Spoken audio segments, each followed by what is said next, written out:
Bonjour à tous.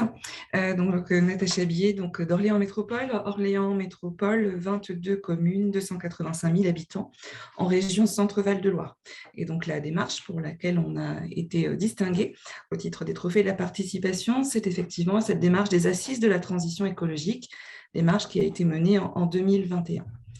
Cette démarche, elle prend appui sur la conviction que cet engagement en faveur de la transition écologique nécessite de multiplier, d'intensifier nos efforts et surtout de pouvoir embarquer avec nous un maximum de population, un maximum d'habitants, un maximum de citoyens.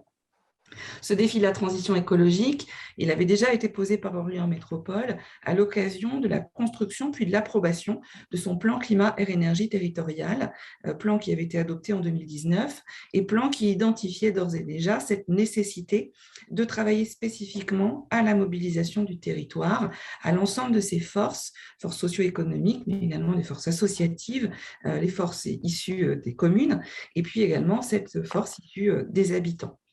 La conviction également que les transitions, elles ne peuvent pas se mettre en œuvre sans implication des citoyens.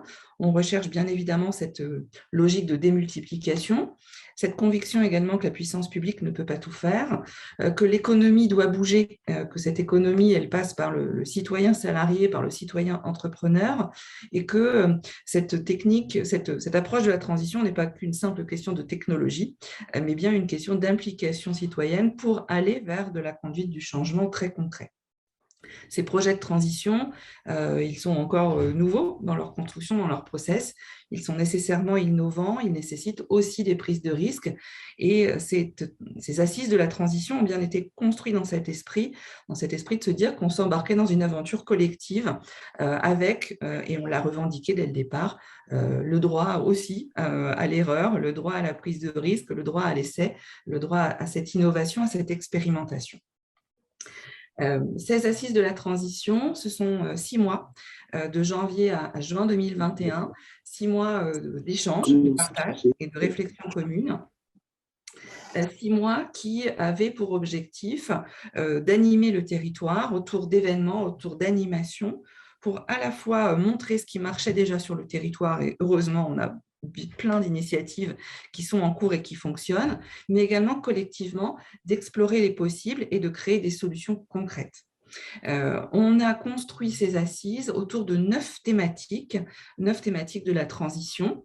Et ces 9 thématiques ont été pilotées par un trio composé d'un technicien issu d'Orléans Métropole, par un élu du territoire et également par un groupe d'experts ou simplement un représentant citoyen issu de la société civile.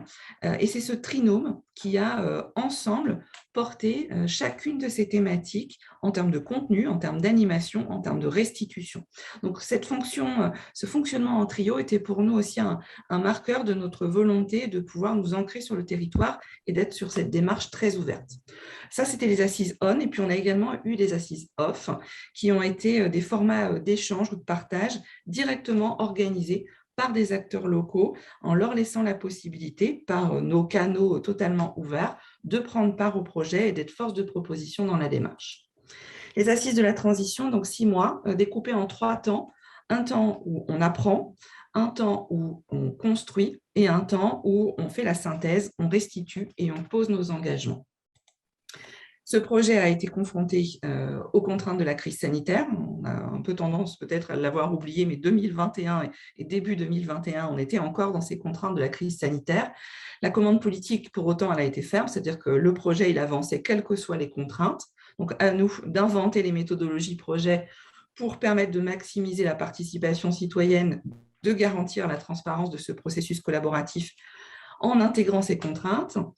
On a donc été sur une écriture du projet assise en renouvellement permanent au fil des mesures et des annonces Covid. On a été obligé de se rabattre sur des solutions numériques, nécessairement faciles pour une prise en main par une équipe projet qui n'était pas spécialiste de ces outils d'animation et de médiation. Et puis, on a aussi développé ces outils au fil du projet, couplés à des séquences de formation prises en main par l'équipe projet qui représentait quand même une cinquantaine de personnes, et donc avec une nécessité d'animer, d'outiller et d'équiper cette équipe en technologie. On a pour cela travaillé une plateforme numérique dédiée au projet. Cette plateforme, elle est toujours accessible et c'est cette plateforme qui était notre lieu un peu d'agora, de rendez-vous, de rendre compte tout au long du projet. On a commencé, comme je le disais, par une séquence où on a appris ensemble. Ça, c'était pour nous un point important, parce qu'avant de construire des solutions, il faut savoir de quoi on parle. Et donc, on a construit un programme de montée en compétences pour l'ensemble des composantes du territoire, les techniciens, les élus, la société civile, les associations. Et donc, on a, pour ce faire, construit tout un programme d'échange. L'idée était pour nous de dépasser un peu les lieux communs et les idées reçues. Les éoliennes, c'est moche. Rénover son logement, ça coûte cher. Protéger la biodiversité, d'accord, mais en même temps, avoir des herbes folles qui courent dans la rue, c'est pas beau. Enfin, voilà. Donc, c'était tout un programme pour dépasser un peu ces lieux communs et ces idées reçues, pour aussi pouvoir partager les éléments de diagnostic du territoire, et puis d'ores et déjà faire cohabiter élus, associations, entreprises, groupes d'intérêt et citoyens qui, dès le départ, n'étaient pas forcément d'accord, mais justement, en créant ces temps où on apprend ensemble, ça permet aussi d'apprendre à se connaître et commencer à poser les bases du travailler ensemble. Donc, cette séquence, elle a consisté en une proposition d'un peu plus de 84 événements au format varié. Ceci des assises, comme je l'ai dit, cette plateforme un peu Agora qui nous servait de lieu de rendez-vous. On a également eu une soirée de lancement. On a constitué une communauté aussi de personnes intéressées, donc en fidélisant quelque part des abonnés à notre plateforme. Et donc, c'est toute cette démarche-là, cette dynamique qui nous a permis de constituer un premier socle de mobilisation. Ce premier socle, il s'est suivi sur un deuxième temps, sur une phase de construction, l'objectif étant pour nous d'écrire ce portefeuille des solutions du territoire. Pour ce faire, on est parti sur notre objectif de produire des solutions opérationnelles.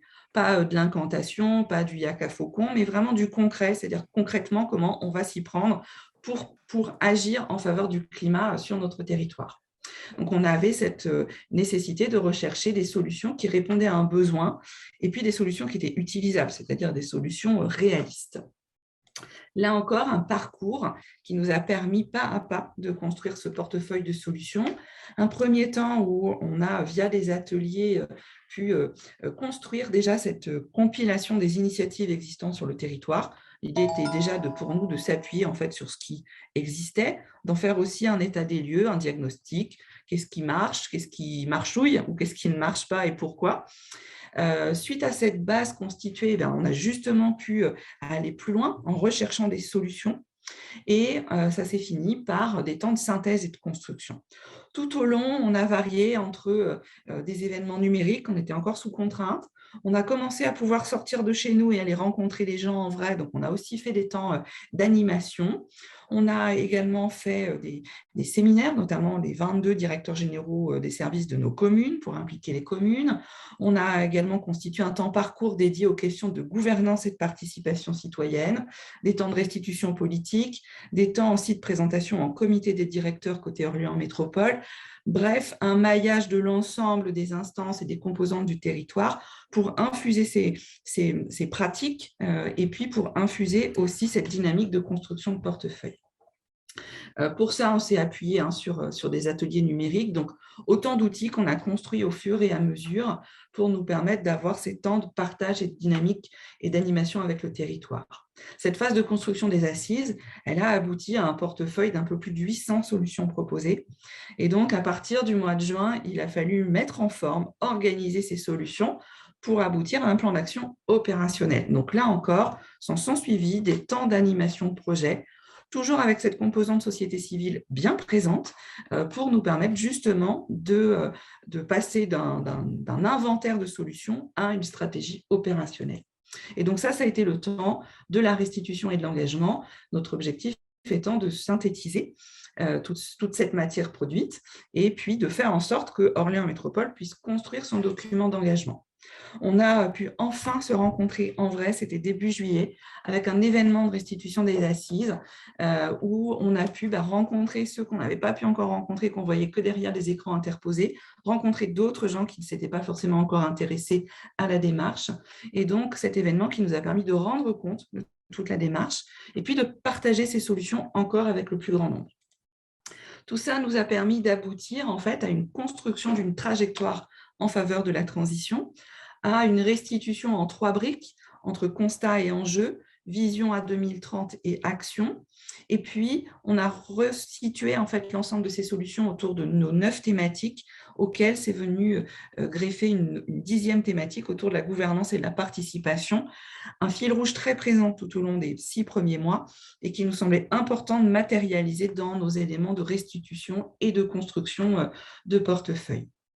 Donc, cette vision à 2030, ça a permis à nos élus de confirmer le cap en termes d'ambition pour le territoire, donc vers cette métropole décarbonée, vers cette métropole à énergie positive, mais surtout, ça a permis, derrière cette grande formule, de pouvoir construire cette feuille de route opérationnelle de la transition, adoptée en Conseil métropolitain, un document en 3 volets, un document qui pose le récit de la transition par Orléans Métropole, notre histoire, notre ambition, nos objectifs, mais également notre méthode. Et c'est là où on va retrouver une large composante liée à la gouvernance et à la participation citoyenne, un manifeste pour le climat, un document plutôt resserré qui prend appui aussi sur notre plan pluriannuel d'investissement qui a été travaillé en parallèle de la démarche. Orléans Métropole va ainsi consacrer à l'échelle du mandat 250 millions d'euros à ces politiques de la transition. C'est à peu près un quart des possibilités d'investissement du territoire. Et puis un plan d'action opérationnel où on retrouve ces solutions travaillées dans le cadre des assises. 800, comme je l'ai dit, qui se sont retrouvés à 500 une fois la ligne d'arrivée franchie. Après recoupage, reformulation, on avait parfois des doublons. Et sur ces 500 solutions produites, Orléans Métropole s'est engagé à en piloter directement 248 qui vont ainsi être prises en main par les équipes d'Orléans Métropole et traduites en plan d'action très opérationnel. Un point important pour nous, qui est un point lié à la méthode, à l'esprit, à la manière dont cette feuille de route de la transition va se déployer. Et ça, c'est vraiment une composante pour nous essentielle, de pouvoir faire une large place à une gouvernance participative dans la manière dont cette feuille de route va se mettre en œuvre et une feuille de route surtout qui se veut en ajustement continu. On n'est pas parti pour un document figé pour 5 ans, bien au contraire. Et c'est par cette gouvernance participative qu'on va justement pouvoir proposer des ajustements aussi en continu de cette feuille de route. Une brique aussi liée à la montée en compétences et à l'accompagnement des élus et des agents pour encore les accompagner sur la manière de mener des projets en transition, comment on peut associer le citoyen dès la construction des projets. Donc ça encore, ça va permettre, via cette école de la transition qu'on est en train de créer, de nous permettre de consolider ces briques que l'on a pu poser lors des assises. Le volet sensibilisation et mobilisation, bien évidemment, pour engager ce changement culturel. Et puis aussi faire en sorte que cette transition soit un facteur d'attractivité. Et donc, c'est cette logique de construction aussi d'une démarche de marketing territorial pour faire en sorte que l'on puisse valoriser les initiatives, valoriser aussi, bien évidemment, les initiatives de nos citoyens, de nos associations, de nos collectifs d'habitants.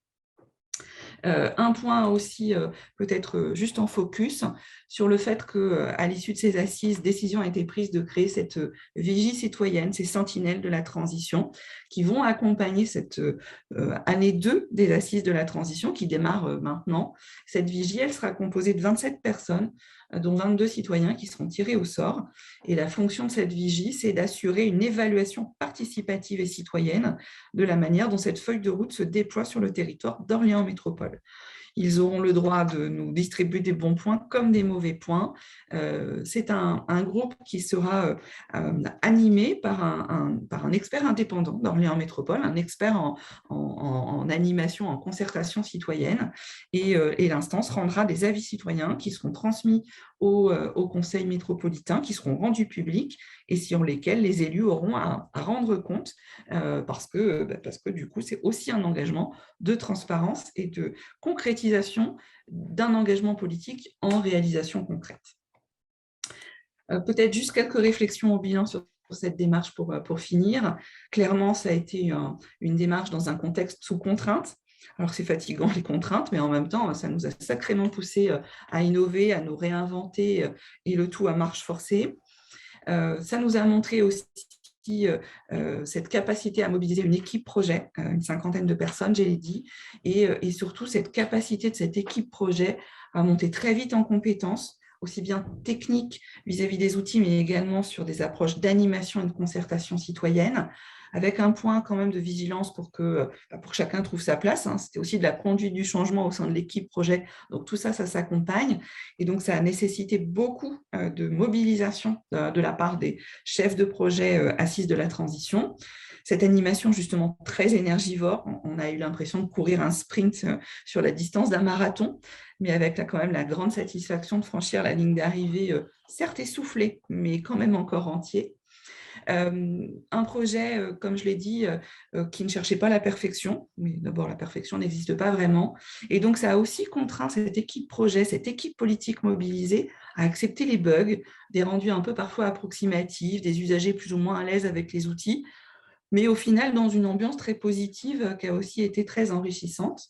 Et puis, au final, quand même, l'impression de jamais franchir la ligne d'arrivée, puisqu'on a fini ce processus des assises de la transition année 1, on a un portefeuille, puis maintenant, il faut le mettre en œuvre. Donc, pour remettre de l'énergie à la mise en œuvre, sans oublier nos fondamentaux. Mais on est au global, et ça a été des constats qui ont été partagés au sein de l'équipe projet sur un défi passionnant. On a fait de très belles rencontres. La démonstration aussi que la concertation et la participation citoyenne, ce n'est pas que des trucs un peu ennuyeux et rébarbatifs, mais qu'au contraire, c'est très enrichissant. On a créé une communauté et puis collectivement, on s'est sorti de nos zones de confort, mais on a appris, partagé, et ça, c'est des valeurs qui sont nettement ressorties à l'heure du bilan. Et c'est au final ça qu'on a décidé de retenir. Voilà, merci pour votre attention. Merci beaucoup, Madame Guillet. Je vais vous laisser la parole. Si on n'a pas le temps de répondre à toutes vos questions, n'hésitez pas à en mettre dans le chat. Je laisserai Natacha Guillet éventuellement y répondre directement dans le chat. En attendant de voir si une première personne lève la main pour prendre la parole, deux questions auxquelles vous allez pouvoir répondre rapidement. Les 22 citoyens tirés au sort le sont sur quelle liste et sur quels critères? Et le deuxième, quel budget pour cette action?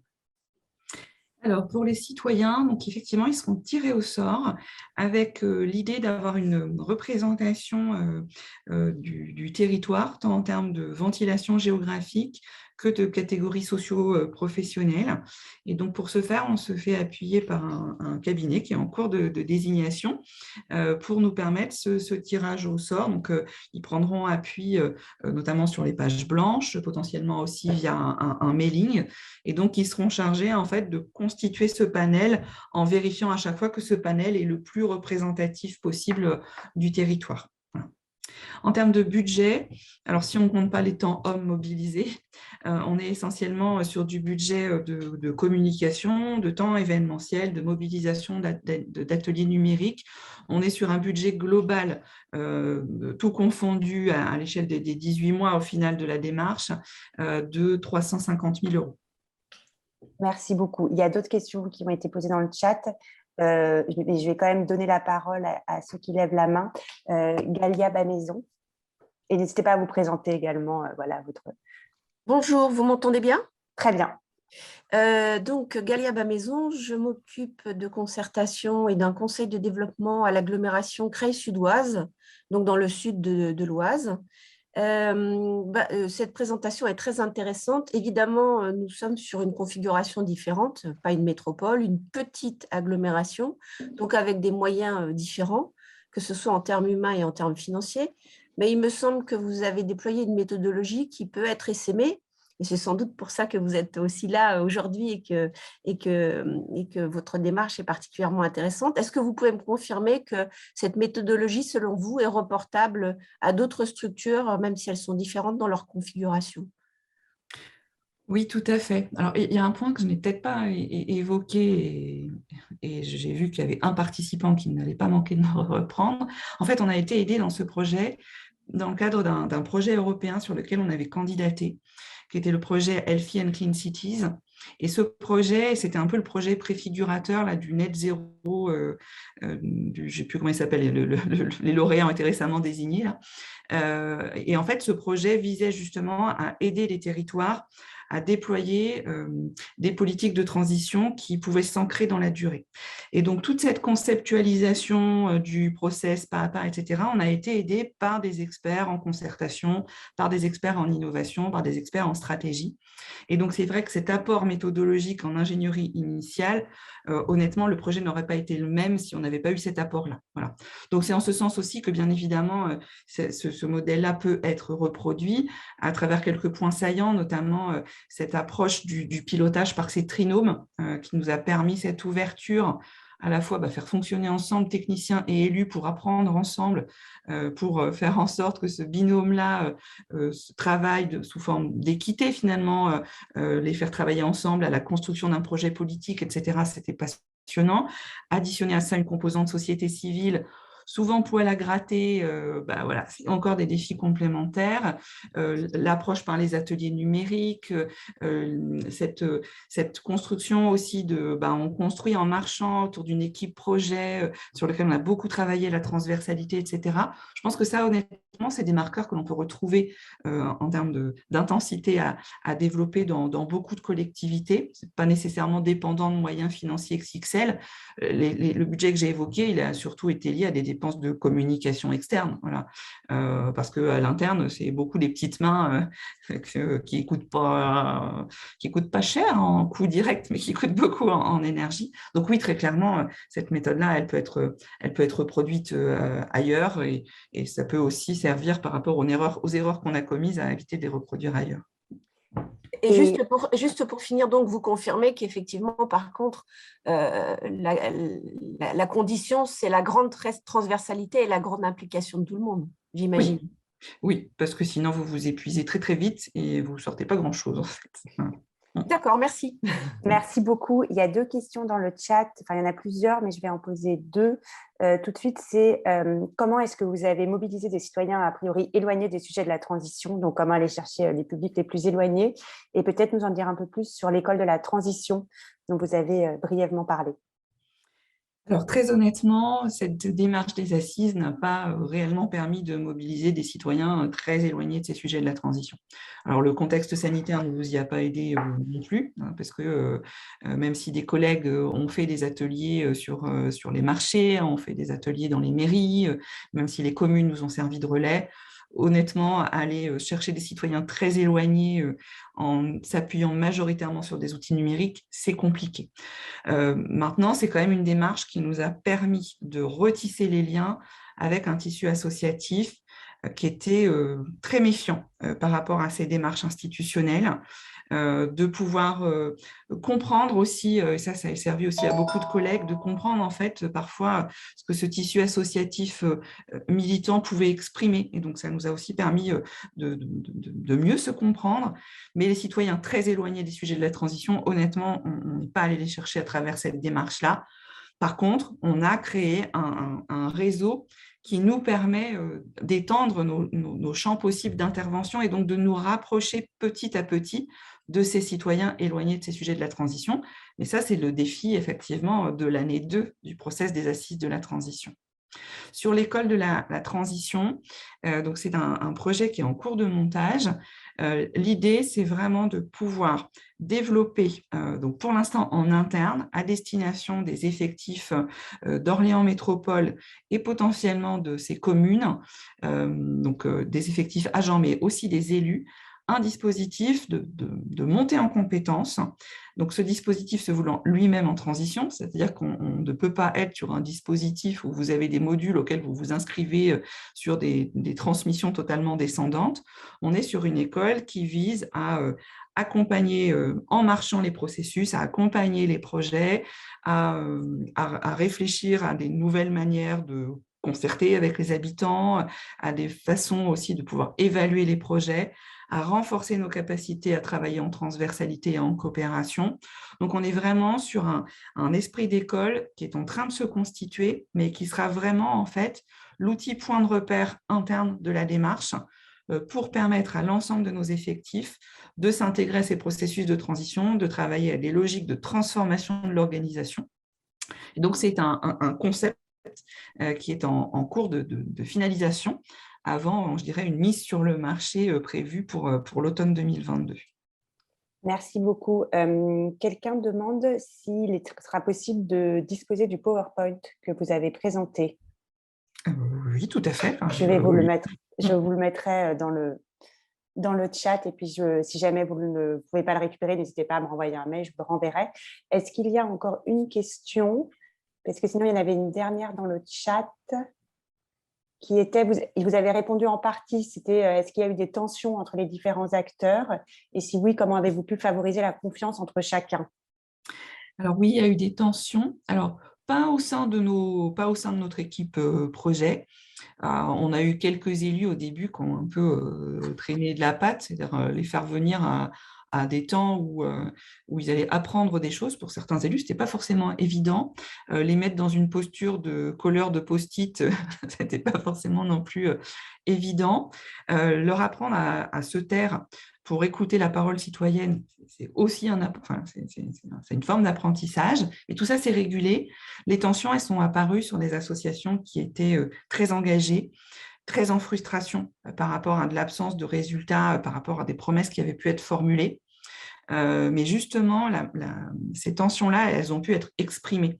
Et donc, on avait notamment créé un parcours autour de ces questions de gouvernance et participation citoyenne, où l'expression de ces associations, elle a pu se faire. On avait également mobilisé 2 élus de 2 composantes politiques éloignées qui ont animé des ateliers spécifiquement dédiés à ces composantes associatives et donc faire une rencontre directe entre élus et ces associations pour justement favoriser l'expression, favoriser le partage, et puis aussi faire en sorte de faire comprendre à ces composantes militantes que parfois le temps institutionnel n'était pas le temps militant et qu'on pouvait avoir aussi des contraintes. Donc ça n'a pas forcément tout réglé, on en a encore certains qui sont un peu fachouillés, mais néanmoins ça nous a permis de créer des instances de discussion, de rencontres directes, et ça c'était très très intéressant et très enrichissant.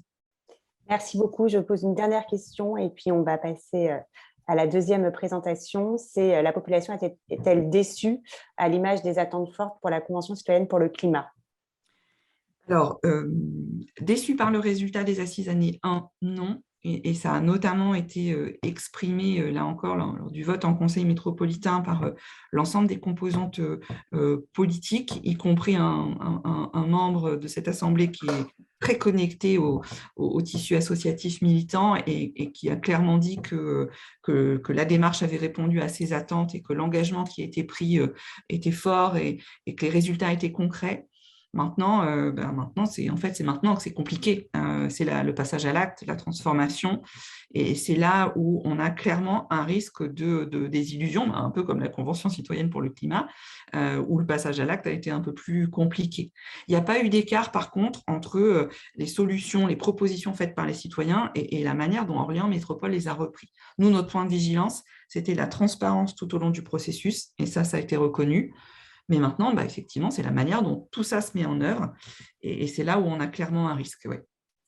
Merci beaucoup pour toutes ces réponses. Il y a une dernière question qui a été posée. Je vous laisserai peut-être y répondre aux j'envoie une deuxième dans le chat, mais je ne veux pas prendre trop de retard pour qu'on ait du temps sur chaque présentation. Et puis donc, oui, je vous laisserai m'envoyer votre présentation, que je puisse la transmettre à l'ensemble des participants. Et puis Natacha Billet va peut-être vous répondre dans le chat pour les dernières questions. Merci beaucoup. Je vais passer la parole donc à Emmanuel Gazelle, qui est maire de la ville de Millau, qui va nous présenter donc la démarche, le premier audit financier citoyen d'une commune. Donc voilà, on passe sur un sujet un peu différent. Emmanuel, je vous laisse la parole. Oui, bonjour à toutes et à tous. Ça va, vous m'entendez bien? Très bien. Bon, très bien. Alors moi, je n'ai pas de présentation à vous proposer, donc ça va juste être une présentation et puis peut-être un échange. Je vais essayer d'être assez succincte. Alors, au moment de la campagne pour les élections municipales, nous savions d'ores et déjà que la situation financière de la ville de Millau, que nous allions retrouver, allait être extrêmement contrainte. Donc, dès ce moment-là, dans le projet municipal, nous avons mis un certain nombre de projets d'investissement et nous avons indiqué qu'ils seraient soumis à la priorisation des habitants. Donc, un peu sous forme de budget participatif géant, quoi, voilà. Donc, dès qu'on est arrivé, c'est quelque chose d'assez classique, on a souhaité faire un audit financier. Et ce qui l'est moins, c'est que nous avons souhaité associer des citoyens tirés au sort également à cet audit. Alors, on a pris un spécialiste que sûrement nombre d'entre vous connaissent, le cabinet Klopfer, et on a adjoint un autre spécialiste, mission publique, de la participation citoyenne pour créer cet audit des finances de la ville, audit citoyen des finances de la ville. Donc, alors, le cabinet a fait son rôle d'expertise, d'analyse des finances. On a, avec Mission Publique, tiré au sort 17 citoyens qui correspondent à nos 17 bureaux de vote, donc avec une répartition géographique de tous les quartiers de la ville.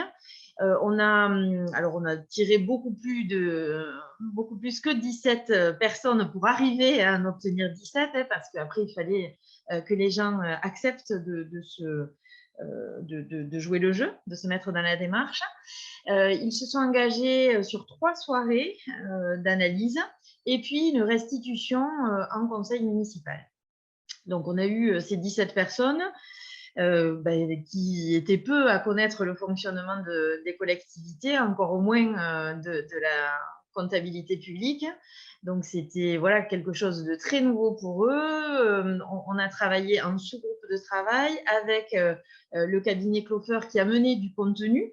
Alors nous, élus, on était vraiment le plus en retrait possible, tout comme d'ailleurs les services de la ville de Millau, qui sont restés vraiment très éloignés, en observation, et encore en observation, pas pendant les groupes de travail, en observation pendant la restitution, pour pouvoir aussi répondre à certaines questions. Mais voilà, on n'a pas du tout participé à la démarche d'analyse. Et donc, en fait, les citoyens, le résultat de cet audit, ça a été de pouvoir partager avec le plus grand nombre et puis dans un format le plus accessible possible à la population l'état des lieux des finances de la ville de Millau en début de mandat pour pouvoir ensuite dresser des perspectives.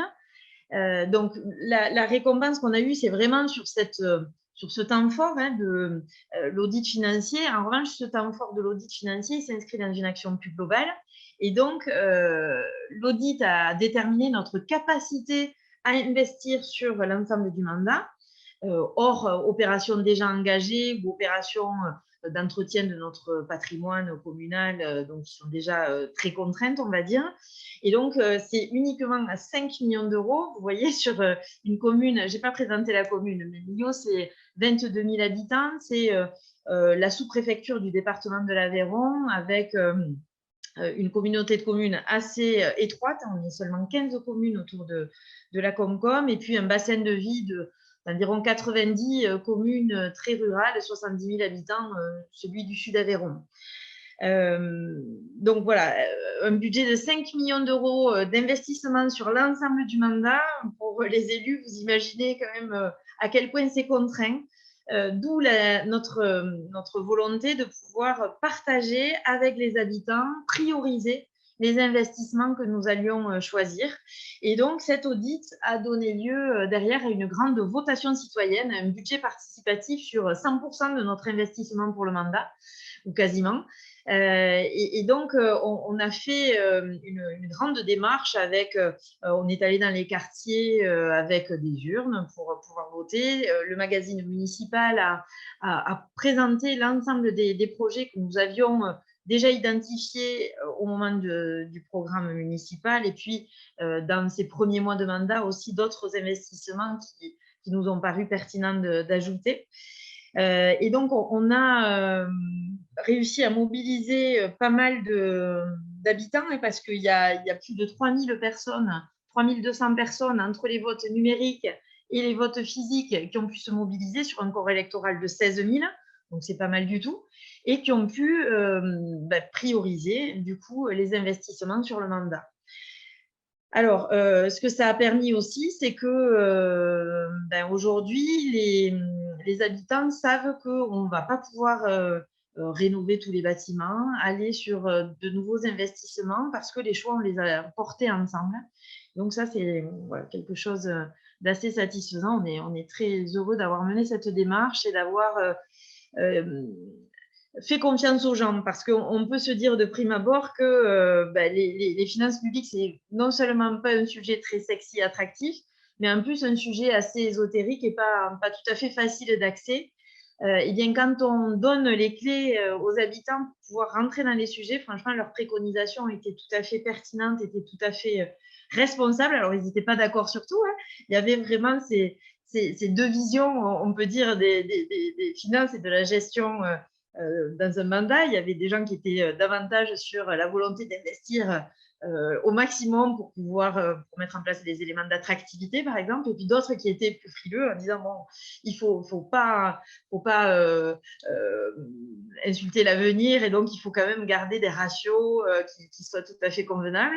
Donc on avait ces deux choses-là, et on a réussi à mettre en place un avis partagé qui a été donc présenté en conseil municipal et puis repris ensuite dans la presse et notre magazine aussi municipal. Voilà, je suis à votre écoute sur d'éventuelles questions. Merci beaucoup, Emmanuelle. Je vous laisse la parole. N'hésitez pas à lever la main ou à poser vos questions dans le chat. Je regarde s'il y a des mains qui se lèvent. S'il n'y a pas de questions, moi j'en ai une première pour lancer. Il y en a une, alors je vais laisser la parole. Anaëlle Chalère, allez-y. Bonjour, merci pour cette présentation et cette très belle démarche. J'aurais aimé savoir finalement comment s'est passée la transition. Alors peut-être à un moment, je n'ai pas bien tout suivi, mais comment vous êtes passé des 17 personnes qui ont suivi l'audit à la population et finalement les différents projets identifiés pour lesquels ils pouvaient prioriser. Est-ce que vous pouvez juste bien rappeler finalement comment a été fait cette communication sur un sujet complexe et technique, ou est-ce que vous avez centré sur les projets à prioriser? Merci. Il y a vraiment eu deux phases. Je suis passée un peu rapidement en effet. Il y a vraiment eu la phase de l'audit citoyen. Donc, l'audit citoyen, c'était ces 17 personnes tirées au sort qui ont donc donné leurs préconisations lors d'un conseil municipal. Donc, les préconisations, c'était par exemple notre capacité d'investissement autour des 5 millions d'euros, permettant de préserver aussi les ratios de désendettement, etc., etc. Donc, ils sont allés loin quand même sur l'expertise financière. Et donc, à partir de cette enveloppe de 5 millions d'euros d'investissement libre, on va dire, et bien là, on a repris aussi les projets identifiés lors de la campagne, et donc qui figuraient dans notre programme municipal, avec toujours cette mention soumise au choix des citoyens. On n'était pas encore sur le contour d'une votation, donc, mais en tout cas, c'était soumis à la participation citoyenne. Et ensuite, on a identifié quelques autres projets qui sont apparus comme des projets vraiment importants. Je pense par exemple à la création d'un nouveau gymnase, vu les contraintes qu'on avait pour les entraînements des clubs. Hein, voilà. Donc voilà, c'était tous ces projets identifiés et avec lesquels, bien entendu, l'équipe des élus était d'accord. Mais en revanche, il a fallu que les élus acceptent de perdre la main sur le choix de priorisation. Et par exemple, il y a un projet qui nous tenait vraiment à cœur, en gros la place centrale de la ville qu'on avait imaginé pouvoir refaire, rendre sur les mobilités douces, etc., avec un projet d'investissement, mais qui n'est pas sorti parmi les projets choisis par les habitants. Donc, il a fallu aussi gérer notre frustration à nous élus. Donc, comment on est passé de cette phase à l'autre? C'est qu'ensuite, à partir de l'identification de tous ces projets, on est parti véritablement en campagne, comme une campagne budget participatif, avec tous ces projets qu'on a présentés dans le magazine municipal distribué donc à tous les habitants. Et ensuite, on est allé dans les quartiers, sur les marchés, 15 jours de campagne où on était présents tous les jours par groupe d'élus dans un quartier différent, sur une modalité différente. Et donc, pour recueillir les votes, alors il y avait une urne à mairie, on a mis en place une plateforme participative aussi sur le site de la ville qui recensait tous ces projets. On pouvait voter et en fait, on arrivait à constituer un panier à 5 millions d'euros. On ne pouvait pas le dépasser parce que sinon, le dernier projet n'était pas pris en compte. Donc, ça permettait aussi aux gens de faire rentrer tout un tas de projets. Il y avait des petits projets à 80 000 euros et puis des gros projets à 2,4 millions, par exemple. Et donc, ils devaient constituer leur panier pour rester dans l'enveloppe des 5 millions. Et ensuite, c'est le nombre de votes qui a fait la priorisation de nos projets. Et on a fait une restitution pour présenter plus en détail les résultats de la concertation. On les a également présentés en conseil municipal. Merci beaucoup. Il y a des questions dans le chat. Donc, la première, détailler la partie budget participatif, votation citoyenne. Je pense que ça a été plus ou moins fait. Les critères de hiérarchisation des projets soumis à la votation. Alors, je ne suis pas sûre de comprendre exactement, mais c'est comment ont été choisis, c'est ça, les projets soumis à la votation, je suppose. Et ça a été, vous y avez répondu, ceux de votre programme et puis quelques grands projets qui ont émergé également. Il y a une question sur qui a formé les habitants qui faisait partie donc, du panel, de l'audit citoyen. Eh bien, c'est le cabinet Clofer, donc qui était là vraiment pour l'expertise financière, mais du coup, à qui on a demandé de faire œuvre de pédagogie et voilà, de se mettre vraiment à la portée. Et ensuite, on a travaillé le cabinet Mission Publique également, qui était là pour l'organisation des groupes de travail et qui, du coup, a aussi largement contribué à la vulgarisation de ces sujets. Donc, dans le cadre des ateliers, les habitants ont pu vraiment poser toutes les questions au cabinet qui a mené l'expertise. Nous, par exemple, élus, quand il y avait les restitutions, eh bien, on pouvait expliquer, par exemple, il y a un grand projet qui était déjà lancé avant l'élection et qui va continuer à avoir des répercussions sur les finances locales jusqu'en 2024. Par l'endettement, etc. Donc, en gros, les habitants nous demandaient pourquoi on n'y a pas renoncé. Donc, il y avait aussi un peu de politique là-dedans auquel on a répondu, mais avec le plus d'objectivité possible, sans influencer, en fait, la vie citoyenne, en essayant d'être vraiment que sur du factuel. Et donc, c'est vraiment le cabinet Clofer là, qui a amené toute l'expertise et la formation aux habitants. En gros, il y a eu 2 soirées sur la compréhension des enjeux de l'audit, de la situation actuelle des finances de la ville, et une 3e soirée qui a été plutôt consacrée à la rédaction de cet avis commun, de faire converger les avis individuels vers un avis partagé. Une autre question quels ont été les 3 projets municipaux les plus plébiscités par les citoyens? Alors, je ne sais pas s'il y a eu… Oui, alors finalement, ça a été des petits projets, mais alors ça, c'est le biais un peu de cette consultation, parce que comme il fallait finir l'enveloppe des 5 millions, finalement, les petits projets ont été souvent repris. Donc, si je vous dis ça, ce n'est pas particulièrement révélateur, parce que les projets les plus choisis, par exemple, ça a été un city-stade. Je pense qu'il a dû y avoir aussi les pistes cyclables, 2 km de pistes cyclables, parce qu'on les avait tranchées. Il y avait 3 fois 2 km de pistes cyclables. Là, en revanche, le gros projet qui a été plébiscité, c'était la rénovation du centre ancien. Pas un projet sur lequel on aurait parié, nous élus, parce que ça concerne qu'une petite partie d'un quartier, enfin, du centre ancien, et un quartier qui est aujourd'hui vraiment en mal d'image, avec des populations qui y vivent parce qu'elles sont contraintes. Et du coup, la réhabilitation de ce quartier, on pensait qu'elle n'allait pas forcément parler aux habitants. Eh bien, on s'est trompé. Il y a eu une ambition forte sur justement, en gros, la rénovation urbaine, la création d'une place et l'aération du quartier avec la rénovation de logements alentours qui a été également plébiscitée. Donc là aussi, franchement, quand on fait confiance aux habitants, eh bien, on est rarement déçus en fait. Quand on leur donne vraiment les moyens de la décision, les moyens de l'arbitrage en connaissance de cause, eh bien, voilà, on a de belles surprises. Merci beaucoup. Est-ce qu'il y a d'autres questions? N'hésitez pas à lever la main ou à activer votre micro. Et peut-être, moi, juste peut-être sur… alors, je ne sais pas exactement comment est composé le conseil municipal de Millau, mais est-ce que ça a été facile de convaincre votre majorité et comment se sont comportés les élus de l'opposition peut-être par rapport à cette démarche?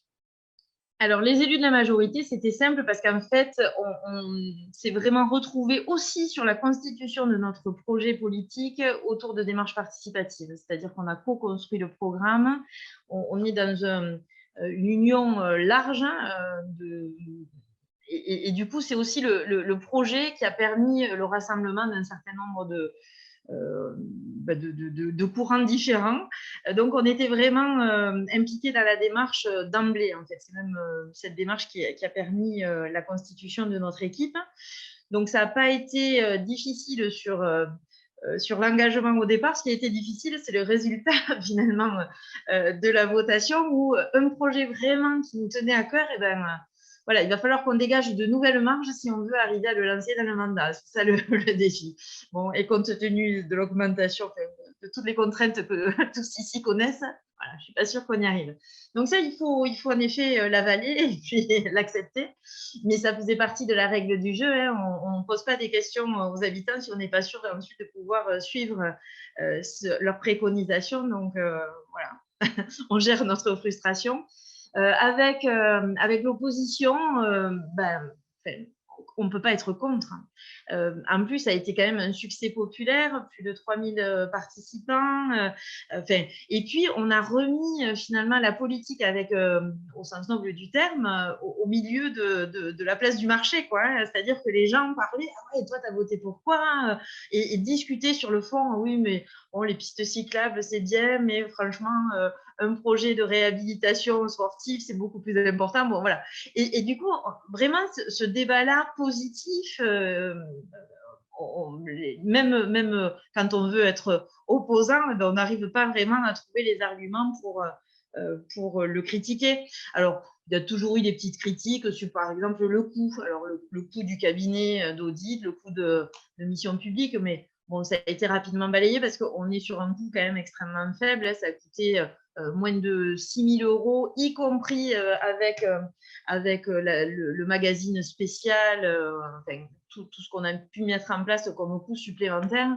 Donc bon, voilà, ça a été une démarche qui a été plutôt unanimement saluée et ouais, qui n'a pas été trop difficile à porter, on va dire. Alors, dans le chat, on demande donc si ça a amené d'autres participations citoyennes sur d'autres projets. Après, je vous laisse lire les différents commentaires. Je regarde en même temps, mais ce n'est pas une question, mais c'est des commentaires très positifs sur cette démarche. Et peut-être, moi, j'en pose une autre petite qui suit un peu celle que j'avais déjà posée avant. C'est, est-ce qu'il y a eu de la frustration peut-être d'acteurs locaux, je ne sais pas, d'associations, etc., qui se sont sentis un peu dépossédés, qui d'habitude étaient peut-être l'interlocuteur voilà, de la mairie et qui se sont sentis un peu dépossédés aussi de leur rôle? Oui, alors je pense que sur leur rôle de leader d'opinion, je ne crois pas trop parce que finalement, ils ont pu aussi s'exprimer dans le cadre de cette votation parce qu'il y avait aussi une partie expression libre, y compris sur la plateforme, où les gens ont pu aussi donner leur avis globalement sur d'autres projets peut-être qui n'avaient pas été retenus, par exemple, des choses comme ça. Je pense que ce qui est extrêmement frustrant, en revanche, c'est le fait qu'en début de mandat, eh bien, on a dû, dans un format exhaustif, mettre en place le PPI, quoi, le plan pluriannuel d'investissement. Donc aujourd'hui, il y a des associations qui arrivent avec des projets d'investissement auxquels on dit ben non, parce que notre budget, ça y est, il a été validé, on l'a soumis aux habitants de la ville et donc on ne revient pas en arrière. Donc, ça amène à la fois un peu de frustration, évidemment, parce que tout est contraint, mais les premiers frustrés, c'est quand même les élus, je pense. Hein, c'est pas évident d'avoir un mandat aussi contraint. Mais en même temps, la façon dont on a posé les choix sont le plus partagé possible. Enfin, ça ne pouvait pas être plus partagé que la démarche entreprise. Donc, je pense qu'il y a cette transparence, cette clarté par rapport au choix qui fait qu'on arrive mieux à gérer les frustrations. Pour la question, y a-t-il eu d'autres participations citoyennes? Oui, on est en train de mettre en place un sujet pas évident non plus, la piétonisation d'une ville, donc 22 000 habitants, très rurale, avec une population vieillissante. Donc, on piétonise le centre-ville. L'an dernier, on a fait une expérimentation à l'été et on a également tiré au sort toujours nos 17 habitants sur les 17 bureaux de vote, qu'on a renforcé avec 3 commerçants, parce que tous les commerçants ne sont pas forcément des habitants. Et on voulait quand même surreprésenter cette partie de la population qui est particulièrement concernée par la piétonisation du centre-ville. Donc, 20 personnes ont été tirées au sort également et ont pu suivre cette expérimentation par l'analyse. On leur avait donné une grille d'analyse qu'ils ont contribué aussi à construire lors de la première réunion. Pendant les 3 mois d'expérimentation, ils ont enquêté, ils ont même pu noter des marqueurs qu'on leur avait proposés. Et pareil, ça a donné lieu à la rédaction d'un avis citoyen. Et cet avis citoyen, en 7 points, 7 préconisations, eh bien, du coup, nous a permis de rentrer dans la seconde phase de piétonisation qui va s'ouvrir à partir du 1er juillet et qui a vocation à être pérenne, celle-là. Et donc, on va rappeler encore, là, le même groupe, hein, c'est les mêmes qu'on va reprendre pour voir si, pour s'assurer que leurs préconisations, ils aient le sentiment qu'elles aient bien été entendues et mise en place, parce que tout à l'heure, la personne qui présentait la démarche aussi de Nantes disait, enfin, on parlait de qu'est-ce qu'on fait après de la concertation, de la consultation. En effet, moi, je suis persuadée qu'il faut vraiment que l'avis des citoyens, le travail des citoyens puisse être visiblement pris en compte dans nos choix, dans l'exécution ensuite de nos projets. Parce que sinon, ça crée en effet un sentiment de frustration très important et même le sentiment parfois de servir d'alibi après à des choix. Et donc, voilà, je crois que notre enjeu de confiance dans ces démarches de démocratie locale, il est colossal. Et donc, là-dessus, il faut vraiment être extrêmement vigilant. Donc, c'est pour ça qu'on va rappeler le même groupe citoyen pour vraiment s'assurer aussi que leurs préconisations, ben, ils sentent qu'elles soient prises en compte. Voilà. Merci beaucoup, Emmanuel. J'espère qu'il n'y a pas d'autres questions pour ne pas frustrer, mais sinon, n'hésitez pas à les poser dans le chat pour que Emmanuel puisse y répondre directement. Je vous ai mis dans le chat la présentation de Natacha Billet sur les assises de la transition écologique. Allez, il y a une dernière question et comme on avait un petit peu de retard sur le début, je vous la pose quand même. Avez-vous pensé à surfer sur cette vague et créer un fonds d'investissement local mixte privé et créer une coopérative sur les ENR et l'ESS pour aider les budgets contraints? Question compliquée. Non, non, pas pour le moment. Alors, on a déjà une coopérative, enfin, on a déjà même plusieurs coopératives dans lesquelles la collectivité, commune ou communauté sont partie prenante sur les ENR. On est territoire du Larzac ici, hein, donc voilà, la partie ENR et puis globalement tous les programmes alternatifs, on va dire, ils sont quand même très présents sur notre territoire. Donc là-dessus, oui. Mais en revanche, par rapport à des budgets mixtes public-privé, non. Mais c'est en effet, pourquoi pas en prolongement. C'est une idée à creuser. Je vous en remercie. Merci beaucoup. Et donc, je vais passer la parole donc, à Anaëlle Chalère, qui est déléguée à la démocratie permanente, au budget participatif, à la citoyenneté, au conseil municipal des jeunes de la ville donc, de Tours, qui va partager avec vous la concertation autour du projet Au-delà tranchée. Voilà, Anaëlle, je vous laisse la parole. C'est parfait pour le PowerPoint. Alors, par contre, Anaëlle, attention, on ne vous entend pas. Votre micro est éteint encore.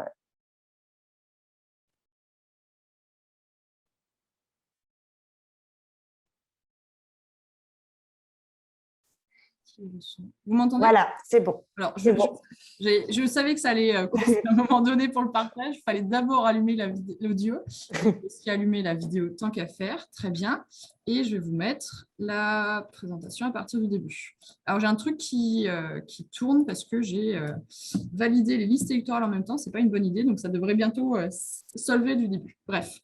Alors, merci beaucoup pour les deux présentations précédentes. J'ai un tapis rouge avec cette belle formule quand on fait confiance aux citoyens, on est rarement déçus. Et je vais vous parler en gros de cette même démarche et de ce même enthousiasme. Et donc, vous voyez sur l'image en fait un gros rond-point, une place minérale. C'est l'ancienne mairie de quartier, derrière une école et encore quelques espaces qui sont entre les mains de la ville de Tours. Et finalement, c'est un espace où l'ancienne mairie voulait raser, mettre en parking, rénover l'école, etc. Finalement, notre municipalité qui a évidemment comme pilier, un des 3 piliers, c'est la participation avec l'écologie et la justice sociale, a été de dire, en fait, là, on a un beau projet et on va faire participer les habitants pour qu'ils nous disent ce qu'ils souhaitent sur ce projet. Donc, voici le périmètre, rapidement, je l'ai présenté. Et l'idée, c'était d'avoir la main sur tout le foncier parce qu'on ne voulait pas être sur le territoire, soit du syndicat mixte des mobilités ou autre. Et nous avons donné aux habitants et habitantes la possibilité de s'intéresser, de s'informer. Donc, avec une première réunion en avril 2021, là aussi, crise sanitaire oblige avec une visio pour annoncer notre souhait de co-construction et notamment de dire voici le périmètre, et dans l'encadré, vous voyez nos différents invariants. On leur avait quand même demandé de répondre aux besoins de l'école, notamment une cantine inaccessible, de penser un équipement pour la démocratie permanente, parce que c'était un élément fort de notre programme, de végétaliser l'espace, de garder la façade et l'histoire un peu de cette mairie annexe, et enfin de conforter les commerces et animations commerciales. Donc on avait quand même des invariants, mais finalement tout le reste, le positionnement et les autres propositions étaient totalement ouvertes. En juillet, on a fait une réunion publique et on s'est aidé d'une assistante à maîtrise d'ouvrage et on a constitué ce qu'on a appelé notre comité de co-construction du haut de la tranchée.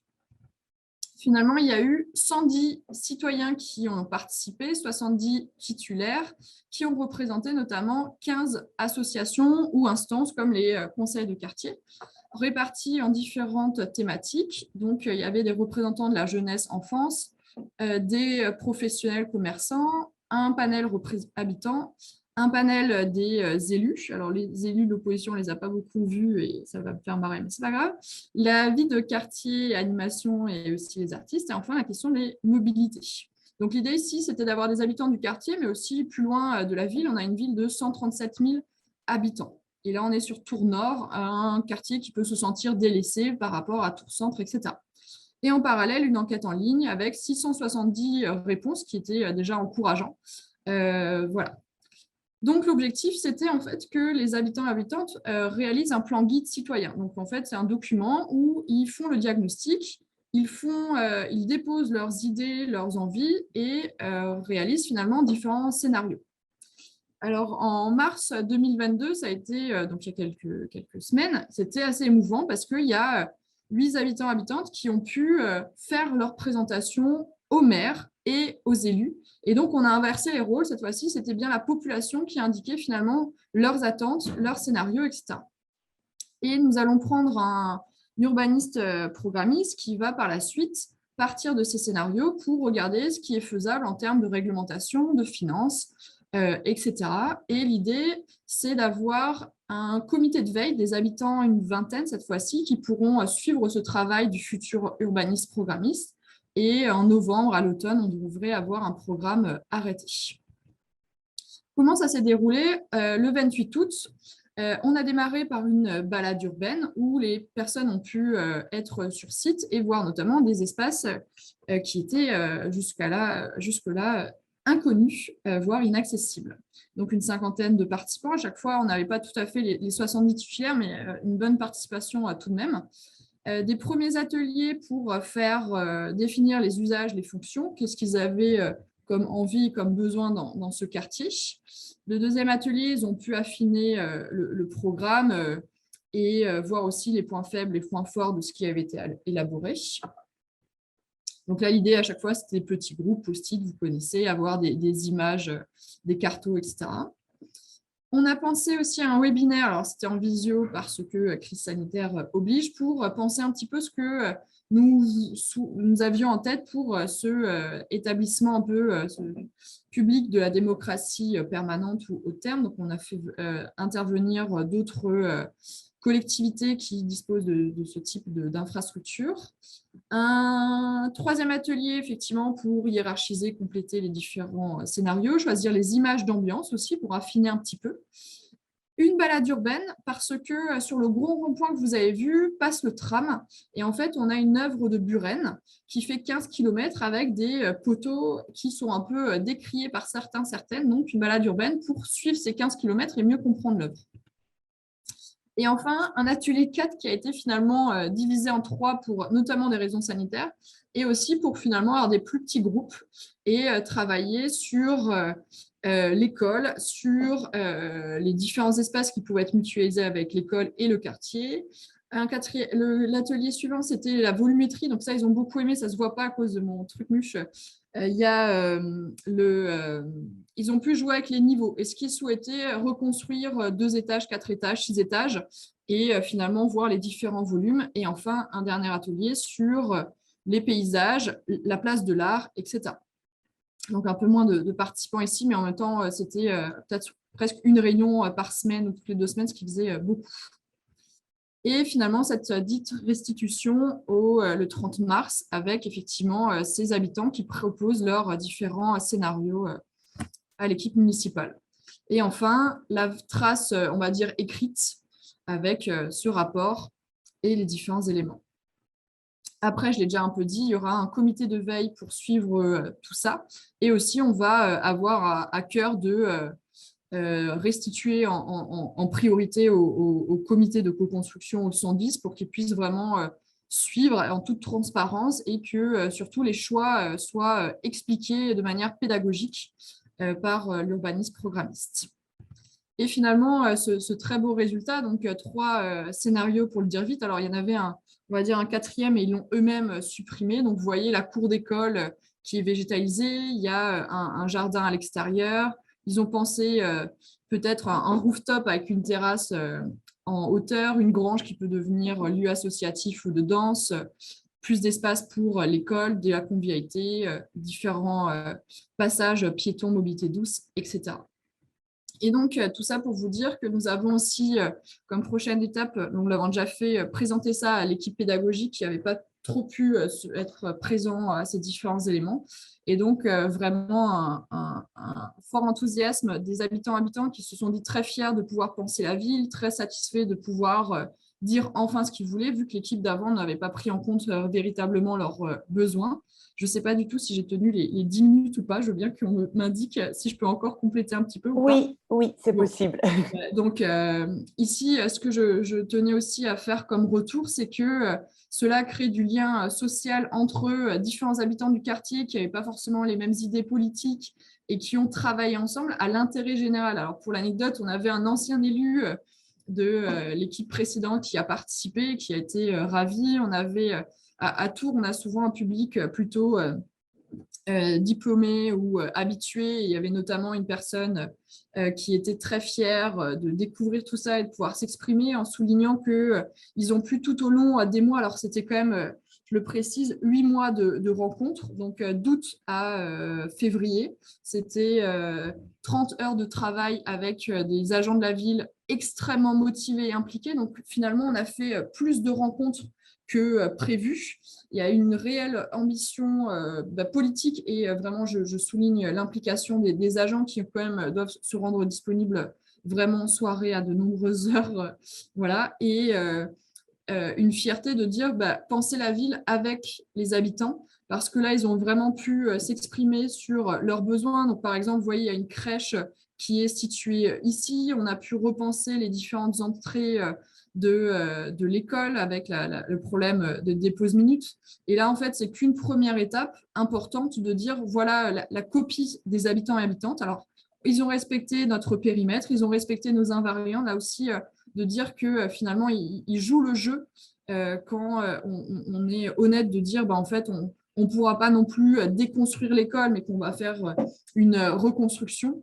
Et donc, finalement, des retours très riches. Et c'était assez émouvant pour les élus. Pour le coup, là, il n'y a pas trop de frustration de la part des élus, mais plutôt une fierté d'avoir un peu imaginé ça durant notre campagne de comment penser la ville avec les habitants. Et là, c'était vraiment le cas. Donc, il y aura à venir des ateliers aussi avec les enfants pour que les enfants de la cour de l'école puissent s'exprimer. On a aussi fait une rencontre avec les commerçants pour que ce soit OK avec eux. Et donc là, c'est une belle première étape et on attend la suite. Donc voilà pour ma présentation. Et si vous avez des questions, je suis tout oui. Merci beaucoup, Anaëlle.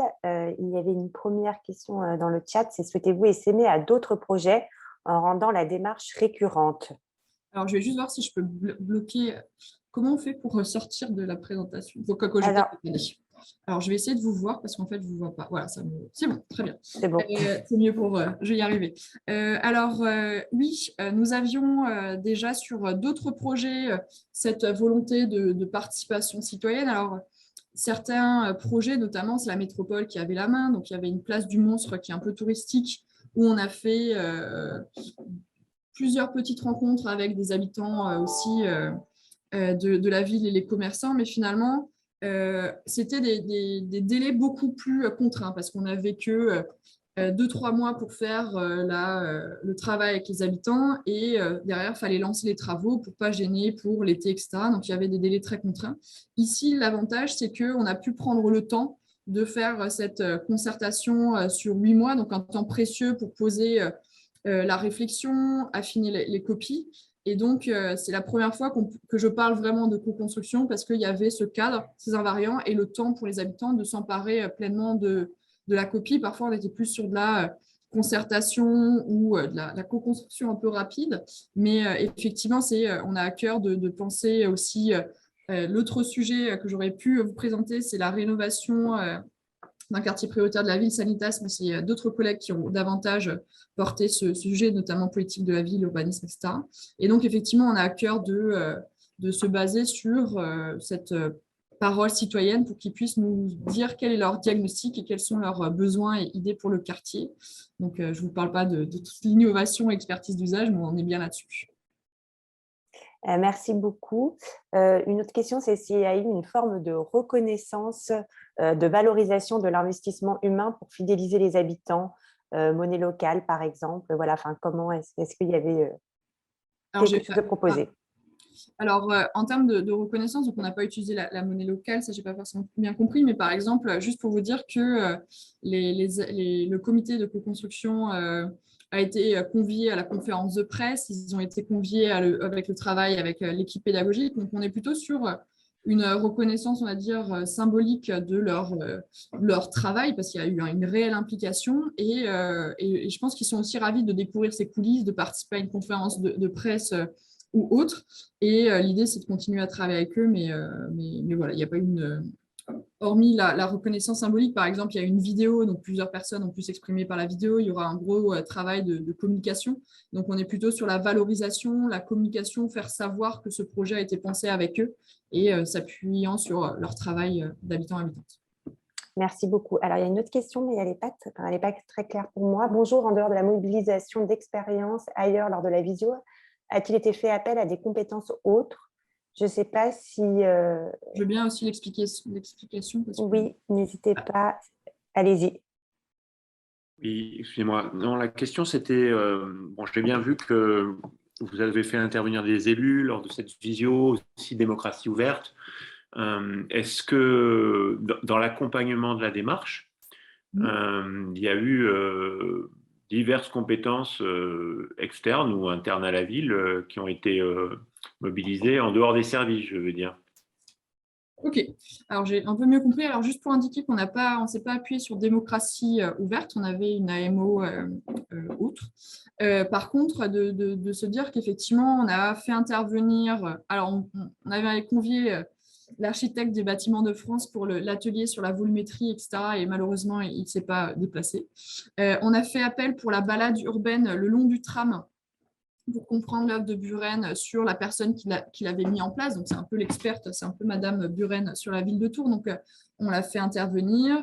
On a fait intervenir, du coup, parfois les agents de la ville concernant les végétaux. Après, il y avait, c'était les compétences des habitants-habitantes. Par exemple, sur cette place centrale très minérale, il y a un collectif d'artistes qui a apposé plein d'œuvres d'art et qui a fait vivre une vie culturelle à cette place pendant des mois chaque samedi après-midi. Donc, ils avaient aussi cette expertise-là. Pour le webinaire sur la démocratie, sur la maison de la démocratie, entre guillemets, on a fait intervenir des personnes d'autres villes. Et, ah oui, c'était ça, la démocratie ouverte, pardon. C'était l'intervention, OK. Et du coup, je me suis embrouillée, je viens de comprendre ce que vous voulez dire. Du coup, pour ce webinaire, il y avait Strasbourg et d'autres communes. Mais pour les autres compétents, j'ai un peu répondu. C'était surtout agent de la ville, AMO, et après les compétences des habitants-habitantes. Oui, c'est parfait, merci. Merci beaucoup. N'hésitez pas si vous avez d'autres questions, soit dans le chat, soit en levant la main. Et sinon, peut-être, une question peut-être, sauf si j'ai loupé, c'est un peu comment vous avez fait le lien entre le groupe, la centaine d'habitants qui a travaillé sur le projet et le reste finalement des habitants. Est-ce que, par exemple, vous avez pu avoir des habitants qui vous ont dit ils ne sont pas légitimes, pourquoi on les suivrait eux? Comment est-ce que le lien s'est fait un peu du groupe à l'ensemble des citoyens?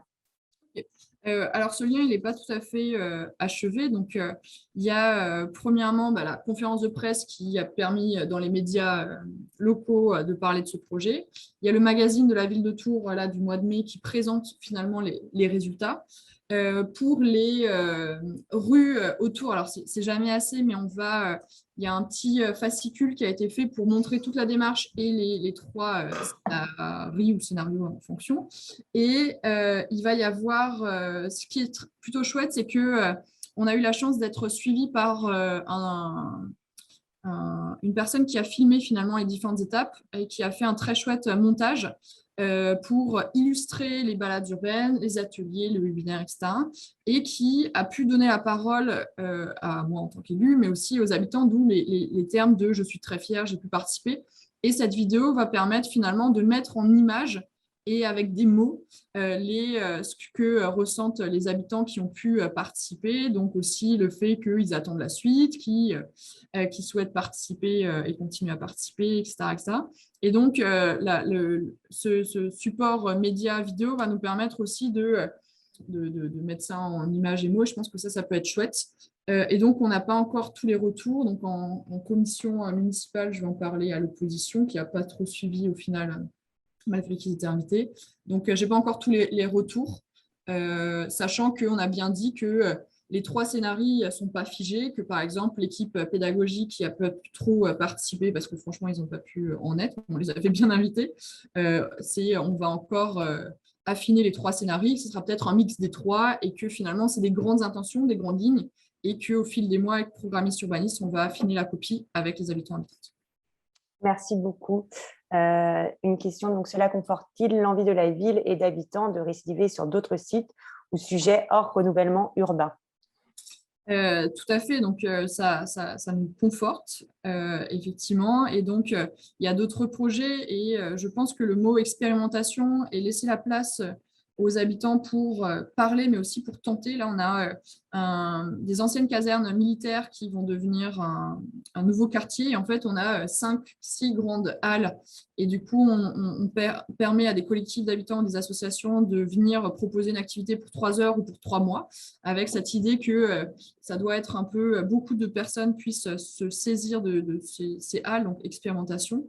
Et donc, je soulignerais que juste si je devais mettre des critiques, parce qu'il y a toujours des limites, le fait que finalement, dans ce panel des participants à ce comité de co-construction, il a pu manquer une certaine représentativité, mais comme un peu toujours. Donc, effectivement, un peu toujours les mêmes. Il manquait des jeunes, il manquait peut-être les classes les plus populaires et des parents d'élèves qui n'ont pas pu se libérer parce que c'est en soirée. Donc, en fait, c'est les personnes notamment contraintes.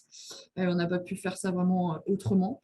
Mais voilà, et travailler aussi à toujours ouvrir plus et donner envie à d'autres personnes peut-être aussi par le bouche à oreille, de voir que ça a pu plaire et parler à pas mal d'habitants, que ça puisse diffuser et infuser dans la ville avec le aller vert qui est important et qu'il faudra qu'on pousse davantage.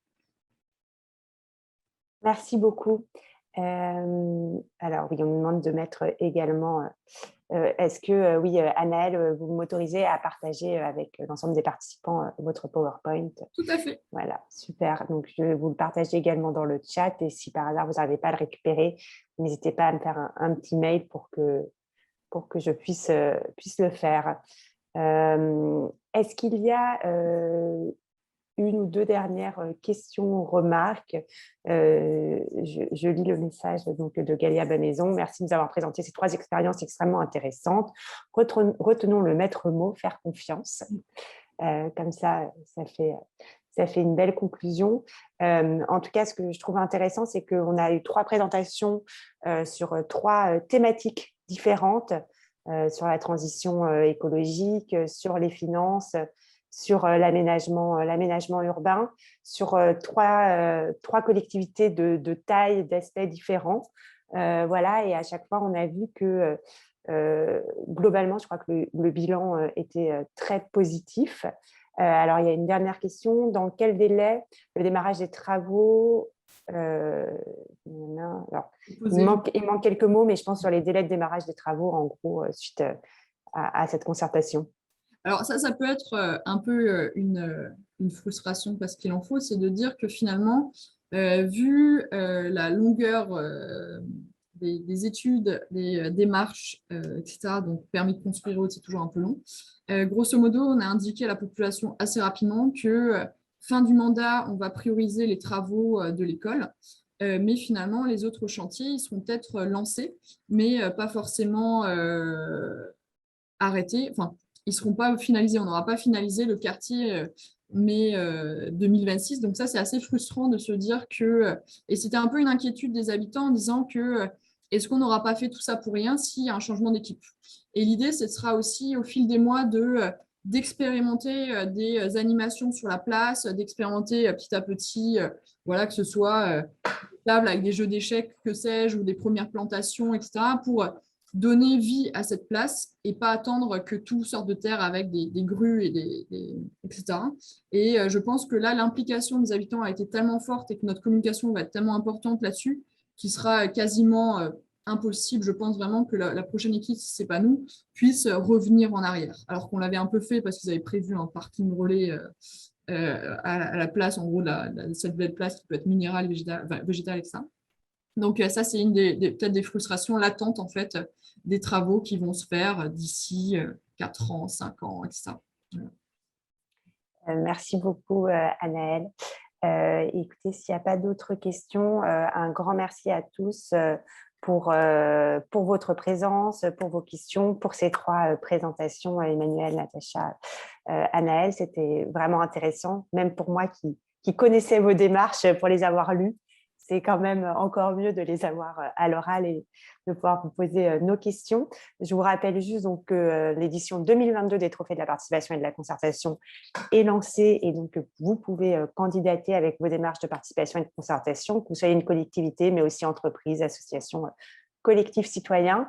Je vous mets aussi dans le chat le lien pour toutes les informations pour les inscriptions à nos prochaines rencontres européennes de la participation qui auront lieu donc à Rennes les 24, 25 et 26 octobre prochains, où voilà, vous aurez l'occasion aussi de débattre, de découvrir de nouvelles démarches de participation. Peut-être qu'un certain nombre de nos lauréats de nos trophées seront présents. Voilà, donc n'hésitez pas à aller voir comment vous inscrire. C'est ma collègue Katharina Zugel qui coordonne ces rencontres et qui répondra également à toutes vos questions. Voilà, et puis d'ici là, merci à tous. Je vous souhaite une très bonne journée et puis à très bientôt pour de prochains échanges.